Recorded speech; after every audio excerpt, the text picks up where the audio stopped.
of the 5th edition. Join our various gaming groups as we play the 5th edition of Dungeons & Dragons. And maybe just hang out and chat about gaming in general. Sit back and enjoy the show.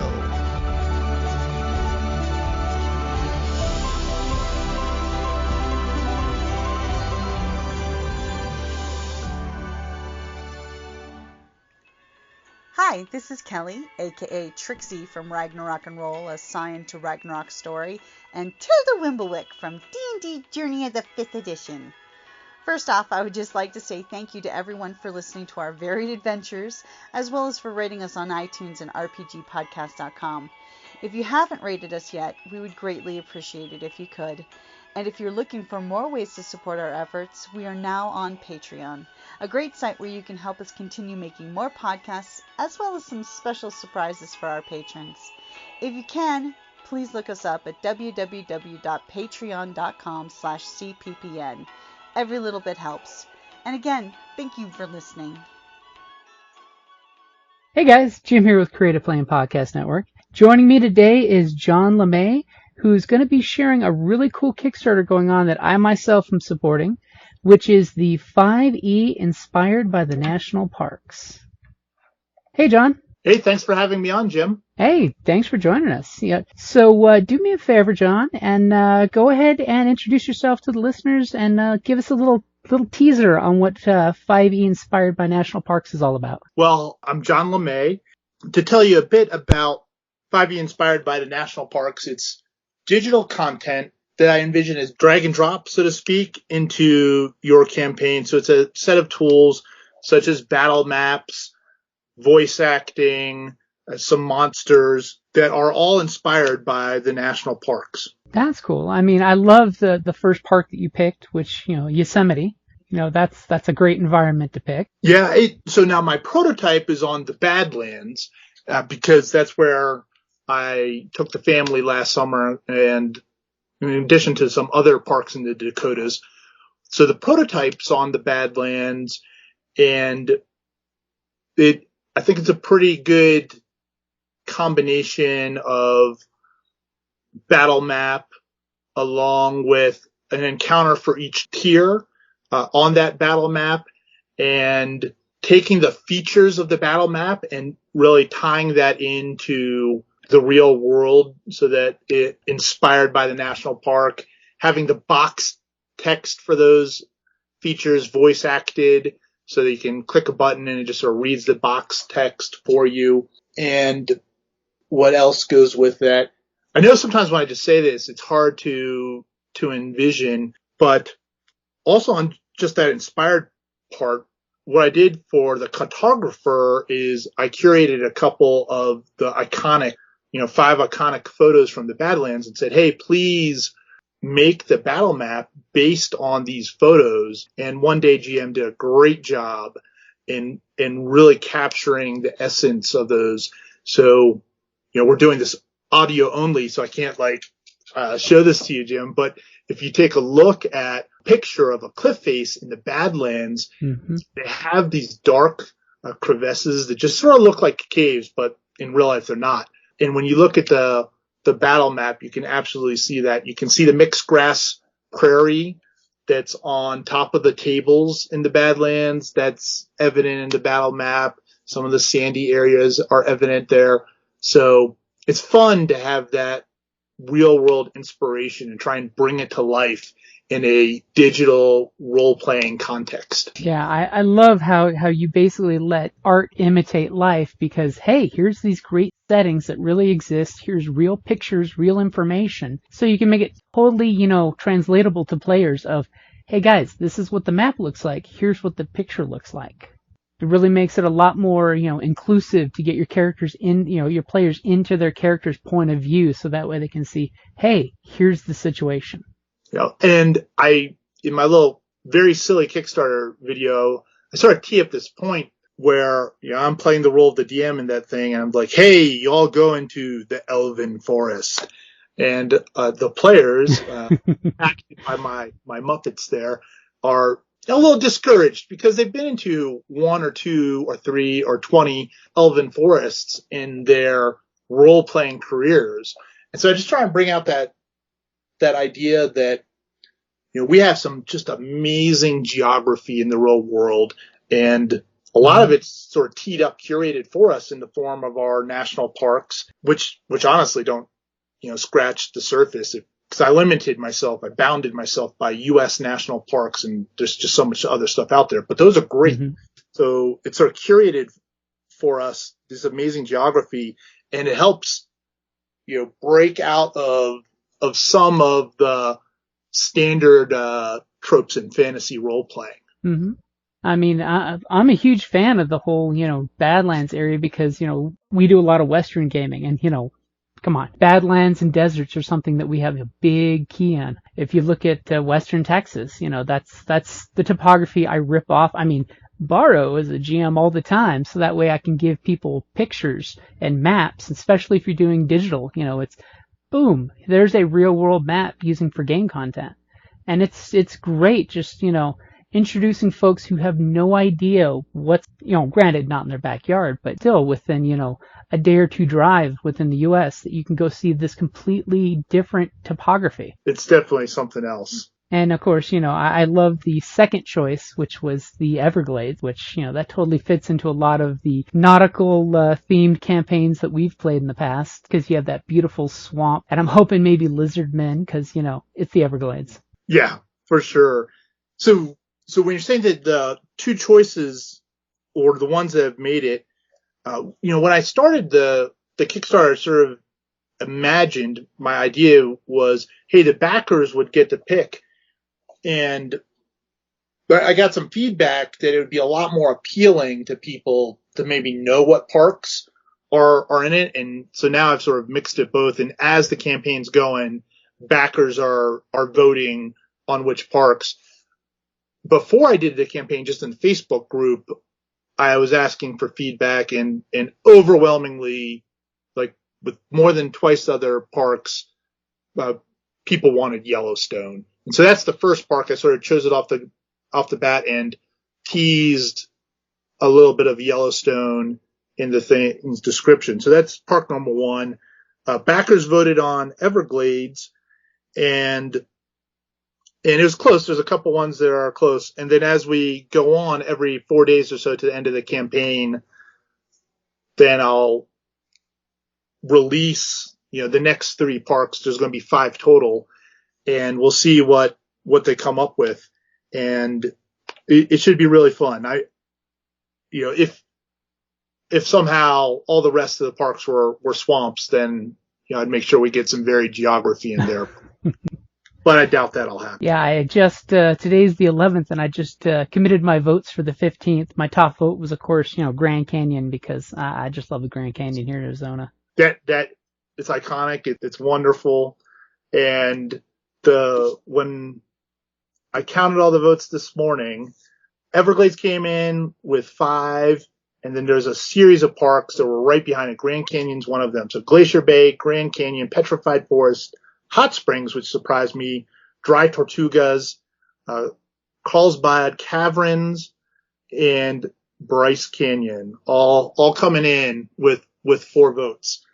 And so, anyway, I hope that people continue to participate in that survey. Nice. Those are all good picks. So, I'll give you a little feedback when I've been Q&Aing my player group. Basically, I hit them all up for the last day or two to say, hey, what parks would you guys be interested in case, I get stymied on my vote. And my gaming group, the top 4 that they came up with was Grand Canyon, Hawaii volcanoes, which I thought was interesting because somebody wants some fire giants. Then it's Biscayne Canyon National Park that I had to actually look it up. It's actually a barrier reef park offshore in Florida. Yep. Which, and that totally came from our High Seas pirate group. So that explains it. Our sea elf wanted a reef environment. And then, that was pretty much their vote, which, I thought was interesting because everybody mentioned at least one park that was different from everybody else. And it's almost all of the parks have got at least a vote. And so, yeah, it's fun and it's exciting. And of course, if this goes well, then there'll be 5 done out of 63, 58 left to go, right? And so there'll be an opportunity, I'm sure, in the future for another 5.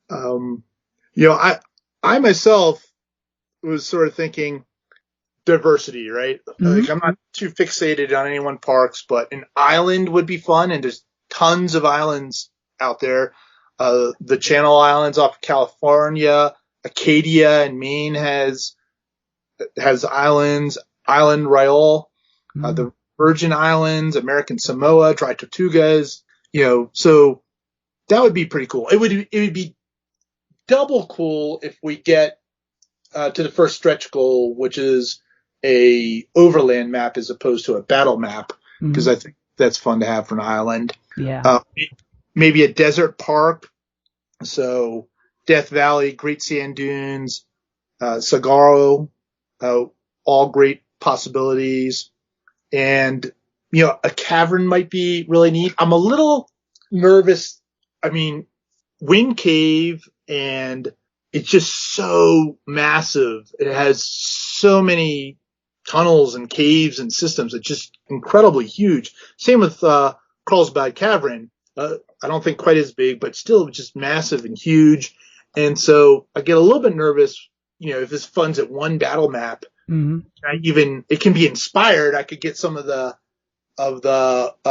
unique geological features into that battle map, but I can't really do the scale of those cave systems justice. So yeah, that could totally be a source book all on its own of just Carlsbad Cavern. Yeah, absolutely. Yeah, and then you find out, what creatures can we populate that with? So is there any parks that you're hoping make the list besides the ones that would have already been picked? I guess those was what I sort of teed up there and said, instead of putting my money down on specific ones, I did categories: the island category, the desert category, maybe the cavern category.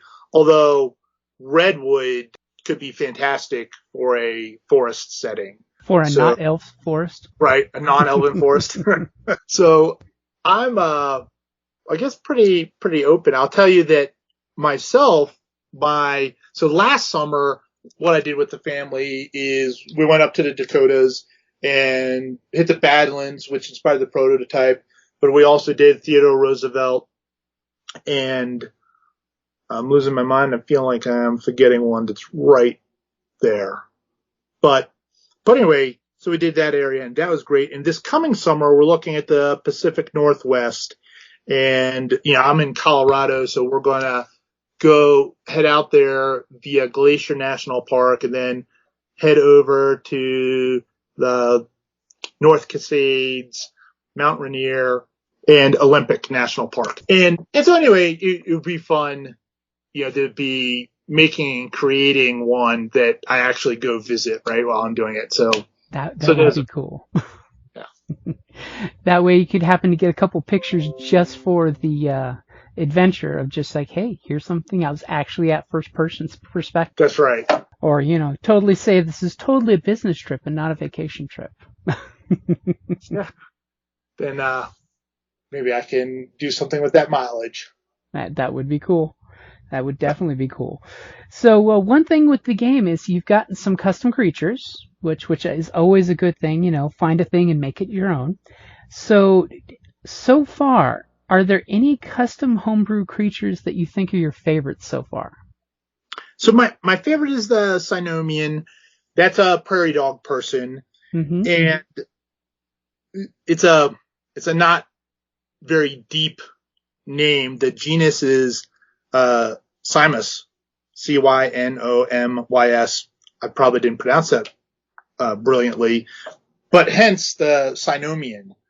And so it's got a tie into real life. And the reason really it's my favorite is because there we were at Theodore Roosevelt National Park last summer, and those prairie dog towns are just incredible. I mean, they were at Wind Cave. Oh, that's the other one we did last, Wind Cave National Park. The reason I probably forgot it is because the cave was closed due to COVID, so we weren't allowed in the cave at all, and so it just looked, it was just nice grasslands or whatnot. But anyway, so there were certainly the prairie dog towns were there too, and in the Badlands, but there's this trail that we went on up at Theodore Roosevelt, and it just went right through this prairie dog town. And at the time, my 2-year-old son and 4-year-old daughter too, but boy, let loose a 2-year-old and 4-year-old in the middle of a prairie dog town.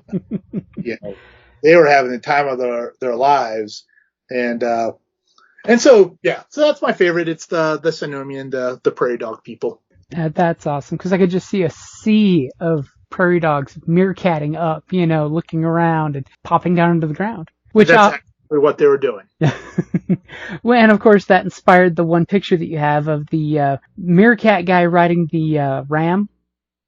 That's right. So that's the Sinomian, the prairie dog person, riding the bighorn sheep. And so in the Badlands, we saw one of those bighorn sheep. And that's pretty cool, to see him up on a cliff face there, sort of doing his thing, hanging out in a little shady spot, looking at us sort of disinterestedly in the distance. And they are impressive as hell up close. I mean, a lot of folks think it's just a fancy goat, but they are actually pretty impressive. Yeah, they're impressive enough that with the little ones, I just wasn't gonna get the up close view. we maintained our distance. Don't want a headbutt from one of those horns, Absolutely not. After all, they got to live in the mountain lion territory, so they got to be tough, right? That's right. Although sometimes I think there's more chance of seeing a mountain lion in Colorado Springs than there is at a park. But hey,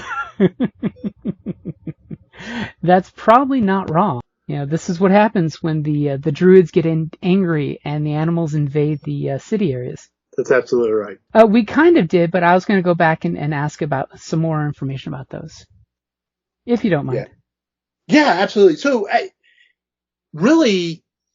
and we talked around it a little bit, but I'll back all the way up to, what inspired this whole thing, 5e inspired by the national parks. And there's two things. So one was what inspired Kickstarter in general. And so way back, I think it was 2017, I'm still in the Army and I've got a commute and I'm listening to various podcasts on this commute. And somehow I fell into Funding the Dream podcast by Richard Bliss. And Jim, the sort of easy button when people retire from the Army after a long career is to do the military industrial complex. And it's sort of eye-opening or expanding or whatnot to listen to Richard Bliss there talking about Kickstarters. At the time, in 2017, he already had hundreds of episodes. So I'm just going through this list of his episodes for months. Like, wow, this is really interesting. Crowdfunding? What's going on here? This sounds fascinating. It's totally different than what I was doing at the time professionally. And so it just planted a bug in my head that's different, that's interesting. Maybe that's something I could do in the future. And so this last year, of course, COVID hit and I had a great in-person game going and we had to shut it down. The Dungeon Master's wife is a nurse, and so she's sort of on the front line of the COVID battle. I have my youngest is now 10 months old, but she was born in April. And at the time, there wasn't as much confidence that COVID wasn't as dangerous for little children and infants. The pediatrician said to me, like, hey, the reason they call it infant mortality rate is because infants are more vulnerable to everything, common cold, pneumonia, whatever. And so we went into pretty strict social distancing there for a while. And so I lost my in-person game, tried to make it up online, and it just didn't have that same magic. And so I went through this, brainstorming with some people, some friends, and just started thinking, like, what would make playing online cool, Mm-hmm. And that led to these ideas. Okay, beautiful battle maps. I love a lot of the stuff that Wizards of the Coast does, but they've been on this stint recently with these black and white sketch battle maps that drive me crazy. I just don't get the immersion from them online. you know, Mm-hmm. and so They definitely come up a little flat on the diversity. yeah, and I think you just need a little bit more when you're playing through audio and even when you get the video going, but you're playing with other people through a computer. It really helps the immersion if you've got a gorgeous map. So hey, gorgeous map with some point of view art would be great. And then to get back to more specific your question, that's sort of what led into the voice acting. And it was like hey, wouldn't it be cool if, and not deeply researched or anything, but it's me and eventually a couple friends are saying, what would be cool? Oh, it'd be pretty cool if we could have this narrated, And so that's what led to that. But the idea, the real driving force behind all this is to try and bring that same in-person magic to the digital virtual tabletop that we're using since we're social distancing. And it's not the same because when you play in person, you don't have a voice actor or whatnot or anything like that, but you probably have a good rapport with the dungeon master in person. You're not trying to communicate through technology. You're actually there. And so just looking at what does technology offer? What kind of tools could be fun or different and try and get you to the same place, but a little bit in a different way, if that makes sense. Yeah, I mean, as a GM, I totally appreciate the fact that I could actually click a button and take a quick drink while the narration's coming through if I don't want to have to say that line. And the voice actor you picked is great. Yeah, Simon's good. He's great, as you said. I love Simon. He's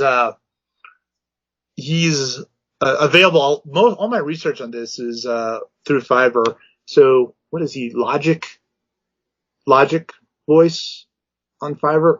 But anyway, he's a former British Army, which for me was a little bit of a draw there. And then I did a project where I was talking about my experiences in Afghanistan and applying Sun Tzu's The Art of War to it. And anyway, so he worked with me on that project too. And so it was a natural go for trying this D&D. And it turns out such a small world, Jim. And so, I'm like, hey, I've got this new project and have him do that work. And it turns out that he's absolutely a gamer, that he, plays a paladin in his campaign in the United Kingdom. And so it's pretty fun. It's awesome. It's like I've joked with many of friends. It's like, it's funny how armed forces and RPGs kind of go along. It's just a thing I've noticed out there that everybody that I personally know in the armed forces has role played at one point or another, and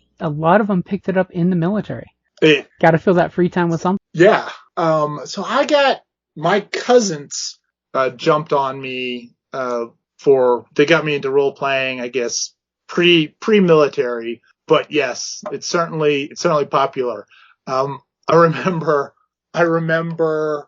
when I was a cadet at West Point, one of the things we had to memorize all the sports stuff, and the upperclassmen saying, hey, the reason you have to memorize this sports stuff is so you have something to talk to soldiers about. And then years later, what am I talking to the soldiers about?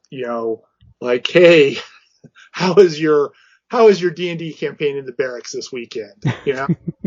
Because it's one of those things that it's super easy to relate to from one gamer to another gamer. You've got that common connection of, hey, that's something you enjoy doing and I understand. Absolutely. And besides, like a lot of my friends I've joked with, RPGs are just tactical experience for you. It's practicing just like in the real world. You're practicing what you would do beforehand. That's it. I think there's a lot of value in playing war games, and I know that there's a completely valid argument that RPGs are broader and that you could do a role playing game that's nothing but tea parties, and you just role play, being in tea parties all the time or whatever it might be. But I see a very strong connection in D&D back to its wargaming origins, and I think that you can exercise the mind for real world applications. And, I could go on a soapbox about this, but just briefly. So the wars that sort of characterize my generation, Iraq and Afghanistan, have very complex human dynamics. There are civil wars, insurgencies, and computers don't do those very well at all. I mean, computers do great jobs at tank battles where physics really determines everything and you can put a mathematical equation behind it. But a DM and players collaboratively narrating a story can get inside the human dynamics of a civil war much better than any computer ever will be able to. Very true. That's why real tabletop RPGs will beat MMOs every time. For sure. And real quick, so I didn't say Simon's gig properly. It's Logic Voiceover. Logic Voiceover. I'll definitely have to check him out. Because he's got a great voice. I mean, he really does. Yeah, absolutely. I thoroughly enjoy his work. I mean, and again, thank you for coming up with that great idea of just the one click and make it happen, Well, I'm hoping it funds well and it becomes a little bit more of a thing. So, and we'll see, and after I deliver this first project, I'll do some surveying and see what people think, how it actually works for them. Was it useful? And, Jim, some people have said like, hey, that just doesn't resonate with them, that they don't see the value in that. And, that, I guess the question is, because everyone's gonna have a different opinion, but will enough people be interested in that feature that it's worth continuing? Definitely, because different people have different play styles. I mean, it's just like any gaming group. No two gaming groups are 100% alike. But it's good that you're open to getting the feedback to see is this value added or is this just a cool thing to have that you would use on every other day, type of game sessions. So that is cool that you're open to the feedback on it. But I personally hope it kind of sticks around because it's a cool little feature. If you don't want to use it, you opt not to push the button. If you want to use it, push the button and take a drink. Yeah, for sure. I'm obviously one of those GMs that likes having the break in my voice and it doesn't feel like I'm PowerPointing everything out because really, as a GM, I talk enough as it is. And I've got, so if it is well received, I can still continue to improve it. One thing that, as I've been doing this, is I've realized through doing some reading and some feedback, like, hey, I need to try and make that box text as useful as possible. So in my prototype, I have some first person stuff written in there, which then takes away agency potentially from the player characters. So as I go forward, I'll bring it firmly into the third person and make sure it's environmentally focused. Mm-hmm. And that way, it has more generic application, doesn't take away player agency at all. Anyway, just the basic principles of writing good box text, but it's a new exercise for me. It's definitely a practice, like in real games when it's the whole, you describe the scene nicely, but you purposely keep things out because then the players say, do we see anything else? I don't know. Are you going to roll a perception check? Are you going to go ahead and see what you can see that I didn't tell you about? Yeah, and talking about skill checks, so this is one aspect as I'm able to, as I write this, is there's a lot of opportunities for some of those skills that we don't use that often. For example, nature. Now, survival we use quite a bit, or at least my experience. Mm-hmm. And survival gets used a lot, but nature hardly ever gets used. But with a lot of the real world information baked into the little scenarios I do, then I think there's an opportunity to bring nature and survival, maybe in some cases history or whatnot, but as useful skills to give some valuable information about the encounter to the players. And at the same point, those aspects can tie back to the actual park enough that it's actually educational. That's cool. See, I'm always a big fan of my players. Please use your skills. You invested in having one of a limited list of skills that you can have, and use those skills. I'm a fan of the bard characters, so it's all about knowing stuff. The power of knowledge is a powerful thing. It certainly is, and can, if written well, I think can give some good advantages to the players for the actual encounter. Definitely. It's like I've joked with players in the past of the whole, you can use this skill in a different way as long as you're asking. I mean, ask can I use my nature skill to figure out why this animal died at the watering? You could totally use a medicine to see how it died, but could I use nature instead?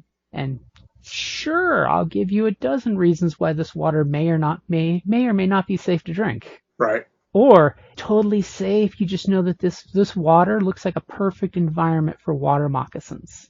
It probably was drinking and got in the side by a snake. 'Cause, the snakes are mean and they'll chase you down. My son's running around saying there's a snake in my boot all the time. And that's totally the one I agree with, is players should be using more skills. And if you give them good feedback as a GM, in my opinion, they will use more skills. But I think that's the hard part, is making sure the GM knows that you can do these things. You have the freedom. Right. Yeah, and there's got to be some actual value and benefit behind the skills. And typically, some skills, right, perception, persuasion, are more valuable in more situations. But I do hope to incorporate a broader range of skills into these little scenarios and encounters. That's awesome. I mean, one of my favorite ones is always, hey, nature, to roll to see what the value of that plant is right there, because you could totally say nature for medicinal, herbs, A lot of folks forget that one. That's right. I'm actually writing plant value down right now. That's one that I love to do too, is the animal habits, So I see that there's deer in this area. What would be the most likely predators that predate on them besides owlbears? Because it's always about owlbears. It is. And that's an interesting part, because all this has to have a fantasy backstory too.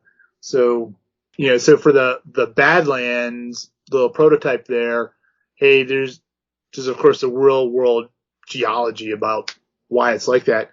But I put a fantasy narrative into why the Badlands are so bad. And I think there's a opportunity to combine the two elements so that it's still a fantasy game. There's still those fantastic creatures that are dangerous that you're going to encounter, with the real world inspiration as a foundation. Are you kidding? With the Badlands, I could totally, if I was playing it as a druid or a ranger, I'd be like, so GM, can I roll a nature to see what the weather's going to be like so we don't get flooded out in that horrible canyon that's probably going to keep us trapped most of the day?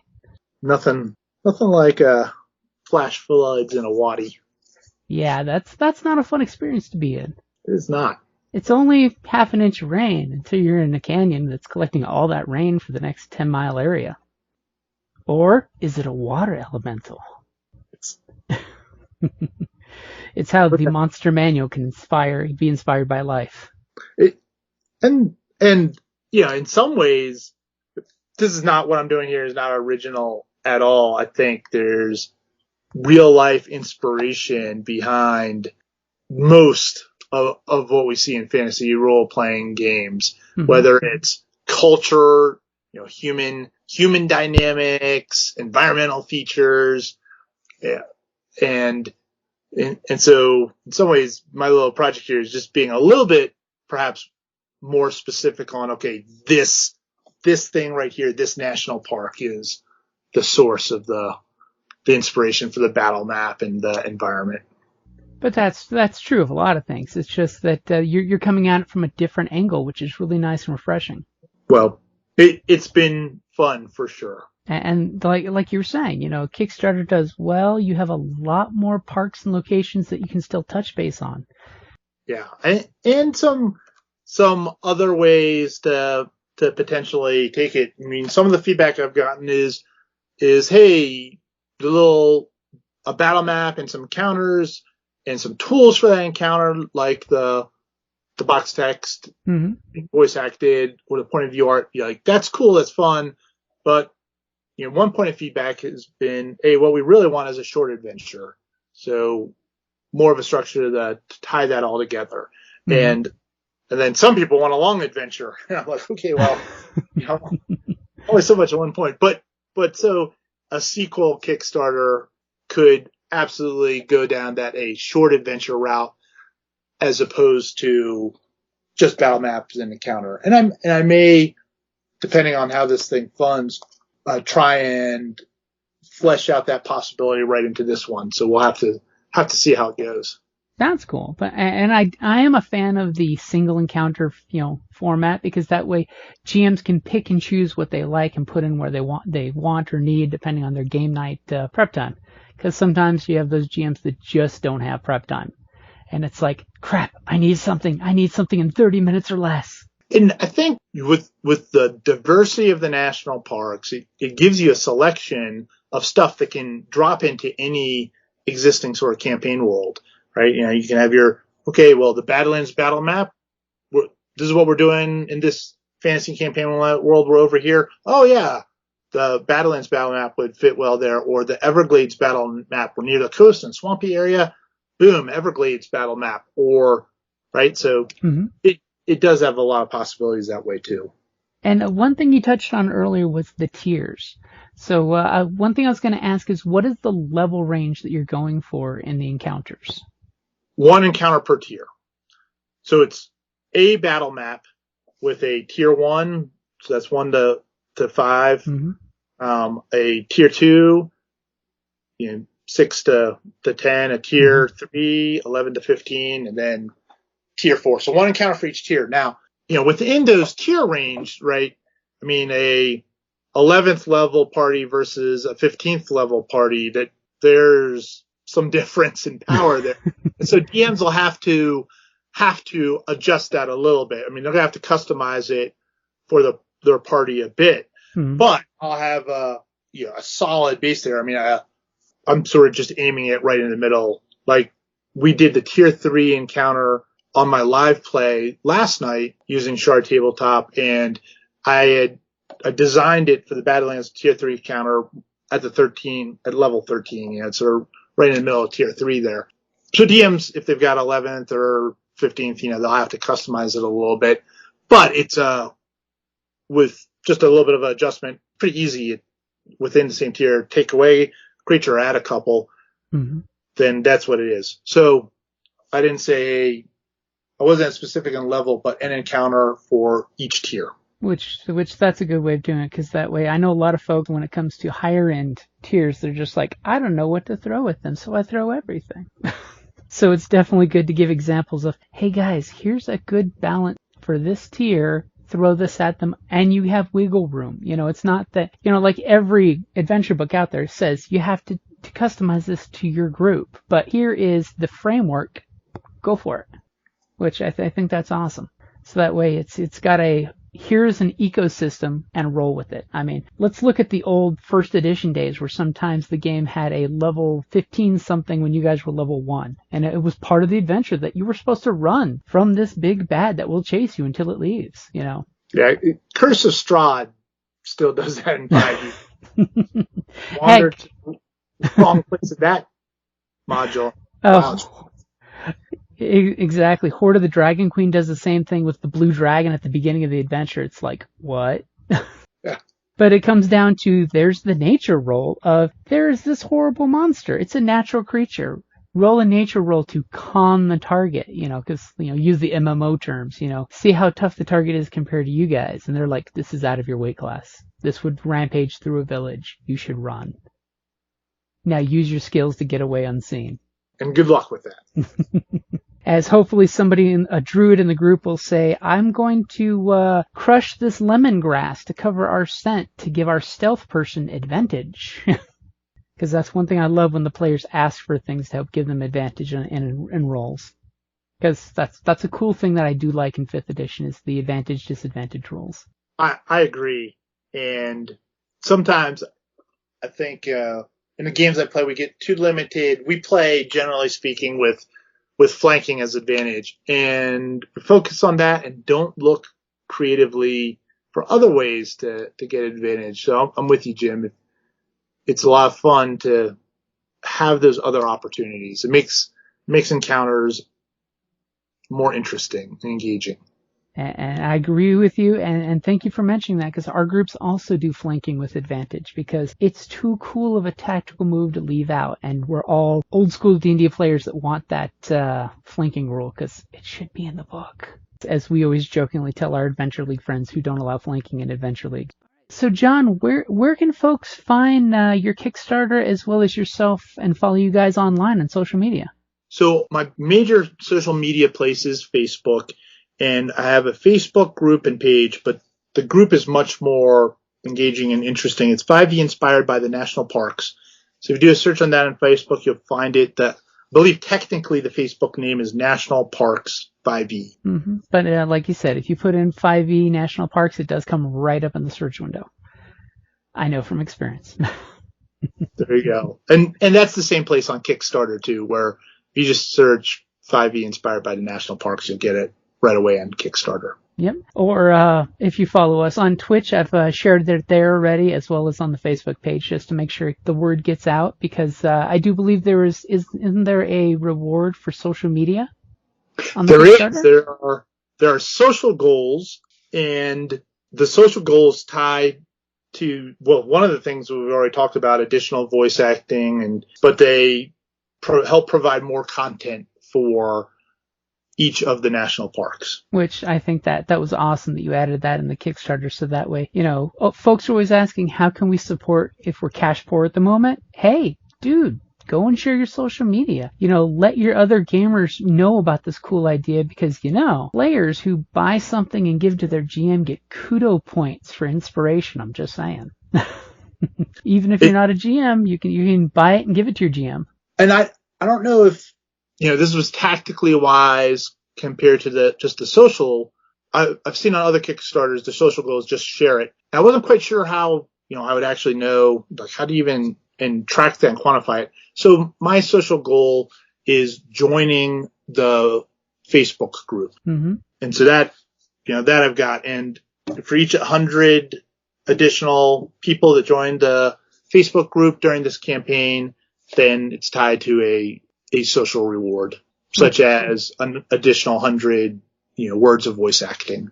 Mm-hmm. And I just thought that was a cool thing that had to be mentioned. So that's why I brought it up for you. Thank you, Jim. You're welcome. Hey, good ideas, man. Good ideas perpetuate more good ideas. And is there anywhere else people should follow you online besides the Facebook page? No, that's really it for this project. Okay. So I got an important question I try to ask every GM and player out there that focuses on 5th edition, because, you've got a lot of 5e content going there. But I want to know, what are there tabletop RPGs that are not D&D that you enjoy playing? Traveler. Ooh. I really enjoy that game, and that's fantastic. Now, a recent Kickstarter was Twilight 2000. And that's another hit from back in the 80s when my cousins first introduced me to D&D and role-playing games and whatnot. But my favorite non-D&D is Traveler. That's a good exploration one that has lots and lots of diverse opportunities. It's fun. And definitely has a different play style than D&D in regards to, setting and story and character development. It certainly does. And I enjoy rolling. I mean, it's almost a game all in itself, rolling up a Traveler character. When you make that first character, it's total crapshoot. Will they die in character creation? I've had more than one character die back in the day.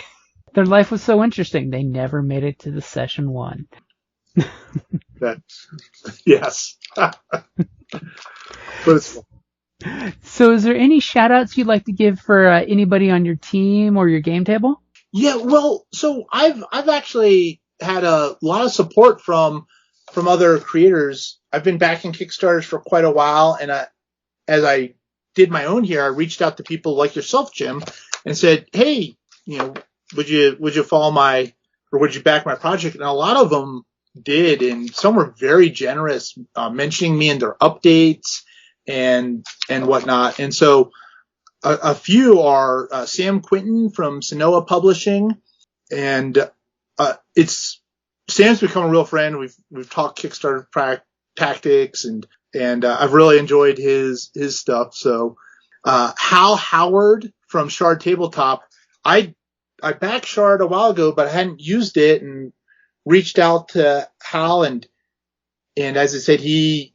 put me in a couple of his updates and into his Discord server, and so that's been just a real pleasure, and it's made a difference. And I've been enjoying playing with Shard Tabletop.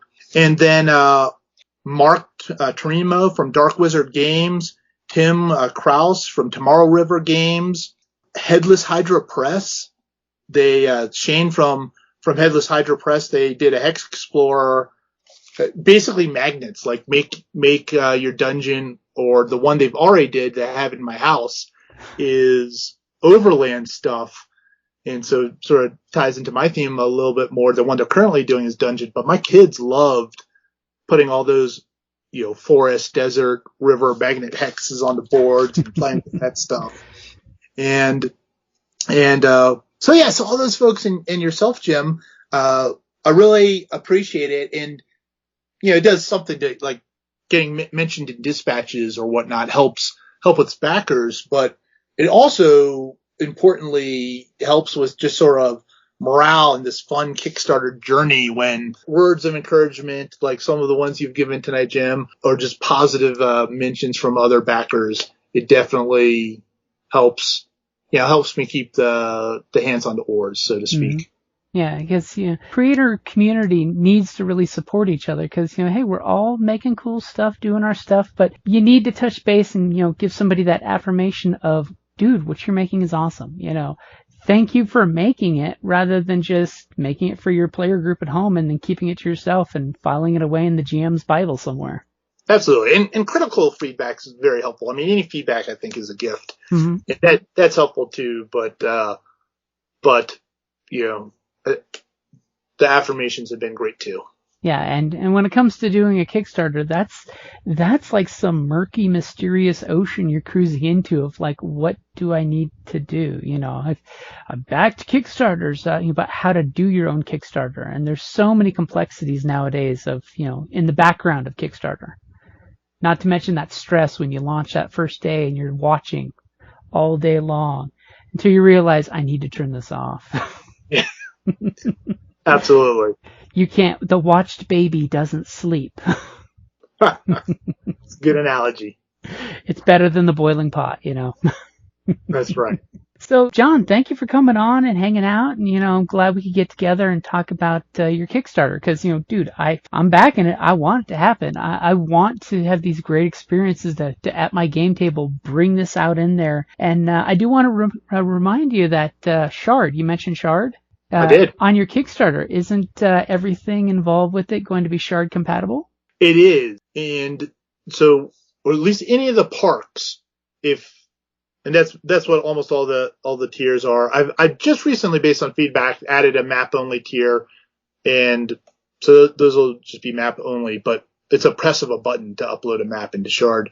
But all the parks that I develop will be available in Kickstarter, and I developed this relationship with Hal after the Kickstarter started, so I couldn't go back and change all the tiers that people already pledged against. But yeah, everyone's going to get the Shard package that backs a park. Yeah, I thought that was really cool when I was reading that. And I just wanted to bring that one up too, because that is a cool feature that hey, that another tool that's there for the GM's toolbox. Yeah, and Shard, Hal Howard really stepped forward to help make that happen too. So he's willing to, support it in this campaign as sort of coming in after the fact and then letting us just credit everyone with the package. So it's been great support from from those team too. That's just super cool. And, the whole good makers supporting good makers, just saying, And honestly, that's one thing I love with the GM maker community is GMs are willing to help other GMs, gamers like to support other gamers. We bring it together as an inclusive community as opposed to gatekeeping and excluding anybody. Yeah, it's been a very positive experience. And I just want to throw it out there. Hey guys, go check out the Kickstarter. It ends on my birthday on March 24th. I'm just saying. So I could use that as a birthday present if the Kickstarter, funds on the 24th. Awesome. Thank you very much, Jim. All right, you're welcome. And again, John, you are welcome to come on the show anytime. I know we've still tried to have a game happen that just hasn't happened, but just want to let you know we got a new Cyberpunk Android Shadow of the Beanstalk bi-weekly Saturday game if you're interested, late on Saturdays. Do have some chairs open. Android Beanstalks? Android Shadow of the Beanstalk. It's basically set on the setting from Genesis, from Fantasy Flight Games. It uses the Genesis rule set, which is the dice with symbols, and it's set in the Netrunner universe. So you got that whole Ghost in the Shell, altered carbon, cyberpunk futuristicness. You're expanding my mind, Jim. If you haven't had a chance to play the Genesis system, it's the same one the new Star Wars uses. It's a really fun system. Awesome. Again, Jim, thank you very much for having me on the show and for all the support. Really appreciate it. Hey, no problem, John. You're very welcome for it. All right, John, thank you for coming on the show, and thank you, everybody, for listening. Have a great evening. Thank you for listening to D&D Journey of the 5th Edition, a member of the Creative Play and Podcast Network. Please follow us on Patreon at patreon.com/CPPN to never miss a show or stream.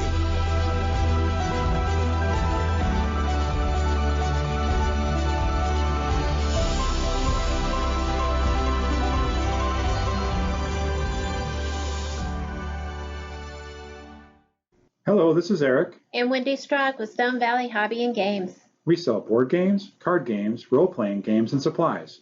We have thousands of Magic the Gathering cards available, carry Kickstarter products, and work with veteran-owned small businesses to bring you our own line of products.